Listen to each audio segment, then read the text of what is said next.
खान साहब जो है वो इस वक्त बहुत मुश्किल में है कि बारिश के पहले कतरे गिरने शुरू हो गए और आगे एक तूफान आ रहा है। सुबह टेलीविजन स्क्रीन पर यह फ्लैश हुआ कि इमरान खान साहब को सुप्रीम कोर्ट ने तलब कर लिया, ऐसा है आईपीएस केस में। सबको एहसास हो गया कि खान साहब के ऊपर वो गीले होने शुरू हो गए और उनके हाथ से पावर जा रही है। अब नए इलेक्शन से ठीक है। खान साहब तो जाहिर है थर कांपे होंगे। इमरान को कोई सोच भी नहीं सकता था कि इमरान खान साहब को कोई बुला सकता है इस तरीके से, आइए जवाब दे।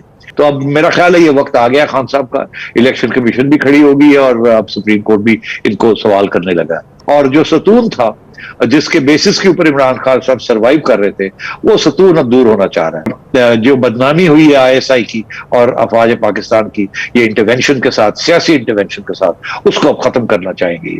तो इसलिए इमरान खान साहब घबरा गए हैं, बहुत घबराए हुए हैं और इत्तेहादी जो है उनकी घबराहट देख रहे हैं। मगर सारे इंडिकेशंस यही हैं कि एस्टैब्लिशमेंट पीछे हट रही है, इमरान खान साहब नर्वस हो रहे हैं।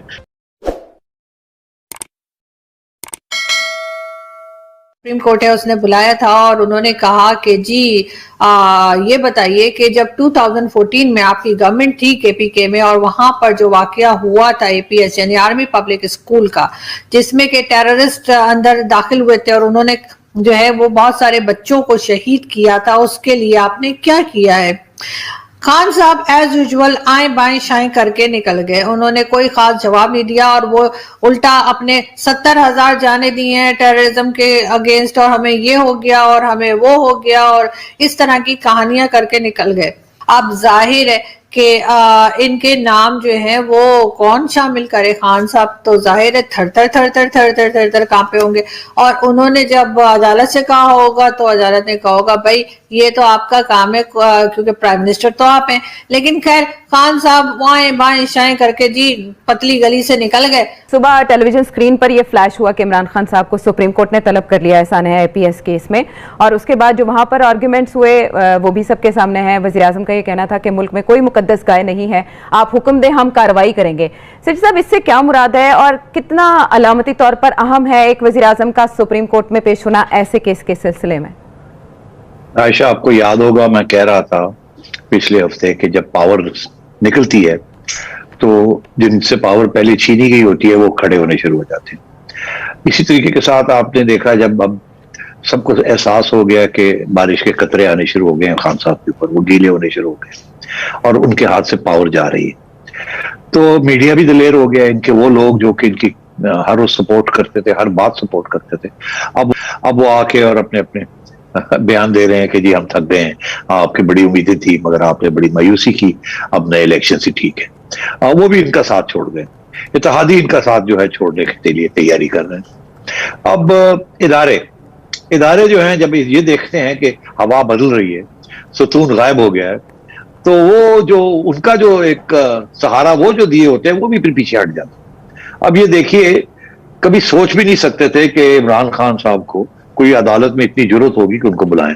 उनका अपने रवैया तो आपने देखा, जिस तरीके के साथ उन्होंने, जब वो ऑपोजिशन में भी थे तो किस तरीके के साथ उन्होंने अदालतों के साथ जो हशर किया और इलेक्शन कमीशन के साथ जो हशर किया एंड सो ऑन।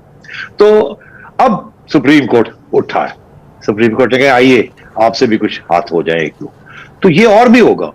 ये इमरान खान के खिलाफ अब जजमेंट्स आनी शुरू हो जाएंगी आहिस्ता आहिस्ता, या कम से कम उसके खिलाफ सवाल खड़े होने शुरू हो जाएंगे उन इदारों से जो कि पहले बिल्कुल चुप थे क्योंकि उन्होंने इनके लिए वोट डाला हुआ था। अब वो भी शर्मिंदा है। तो जैसे एस्टैब्लिशमेंट पीछे हट रही है, इसी तरीके से सुप्रीम कोर्ट भी थोड़ा सा खड़ा होने के लिए तैयारी कर रहा है। इस्लामाबाद हाई कोर्ट में एक आध जज पहले से ही खड़े थे, अब वो और भी एक दो खड़े हो जाएंगे।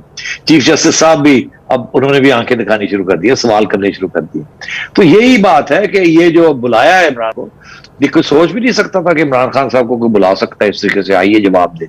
और वो गए, ना जाते तो कंटेम्प्ट में उनको लिया जा सकता था।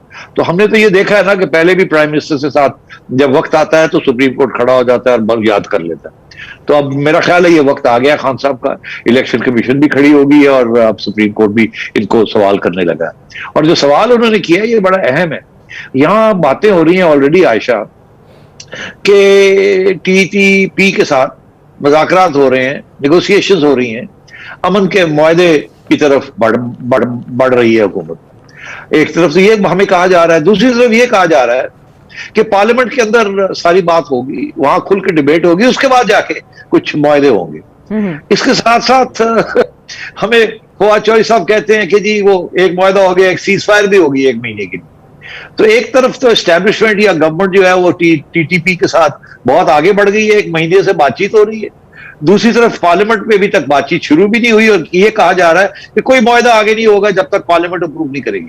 तो अरे भाई, पहले डिबेट पार्लियामेंट में होनी चाहिए, उसके बाद मैंडेट मिलना चाहिए किसी को कि आप जाएं, अब आप इन लाइंस के ऊपर आप बात करें और उसके बाद जाके वापस पार्लियामेंट के पास मुआहदा लाना जाए। यहां तो पार्लियामेंट को कॉन्फिडेंस भी लिया ही नहीं और खुद ही जाके पहले से ही बात करनी शुरू कर दी। तो इसीलिए सुप्रीम कोर्ट खड़ा हो गया, उसने कहा ये क्या हो रहा है, हम ये क्या सुन रहे हैं। तो और उन्होंने बड़े रेलेवेंट सवाल पूछने शुरू कर दिए और इमरान खान साहब के पास कोई जवाब नहीं। मतलब है कि अब फिर से एक दफा यू टर्न ले रहे हैं। एक जमाना था कि ये बिल्कुल मुशर्रफ साहब के साथ खड़े थे और जबकि ये सब कुछ हो रहा था और मुआहदे हो रहे थे और ये कह रहे थे ये मुआहदे नहीं होने चाहिए और अब ये सूरत हाल है, कहते हैं कि मुआहदा होना चाहिए। तो मैं समझता हूं कि खान साहब जो है वो इस वक्त बहुत मुश्किल में है। उनके पास कोई जवाब नहीं है किसी चीज का और एक प्लेटफॉर्म के ऊपर एक जवाब देते हैं, दूसरे प्लेटफॉर्म के ऊपर दूसरा जवाब देते हैं। जो बात मुझे समझ नहीं आ रही तो ये है कि जो सवाल किए जा रहे हैं उसका जवाब तो दे आप कि क्यों आप मुआहदा करने जा रहे हैं। क्या आपकी रियासत कमजोर है? क्या आप इनको टीटीपी को खत्म नहीं कर सकते या और क्या बात है? आपका ख्याल है टाइम बहुत थोड़ा है जिसके अंदर आपने ये मुआहदे करने हैं ताकि आप सरवाइव कर जाए? क्या बात है, क्यों आप उनके साथ मुआहदा करने जा रहे हैं? कोई रीजन नहीं दिया जा रहा और इसीलिए सुप्रीम कोर्ट ये पूछ रहा है क्या हो क्या रहा है। और हमें ये भी पता चल रहा है कि ऑलरेडी इन्होंने कुछ 100 से ज्यादा टीटीपी के प्रिजनर्स जो थे, जो कैदी रखे हुए थे, उनको रिलीज कर दिया यूनिलैटरली कि बारिश के पहले कतरे गिरने शुरू हो गए और आगे एक तूफान आ रहा है। और जो सतून था जिसके बेसिस के ऊपर इमरान खान साहब सरवाइव कर रहे थे, वो सतून अब दूर होना चाह रहा है और उसका एक बड़ा क्लियर कट इंडिकेशन है जिसकी वजह से सारे लोग अब दो सोचों में पड़ गए हैं। वो ये है कि 19 तारीख को आईएसआई के अंदर तब्दीली आ रही है।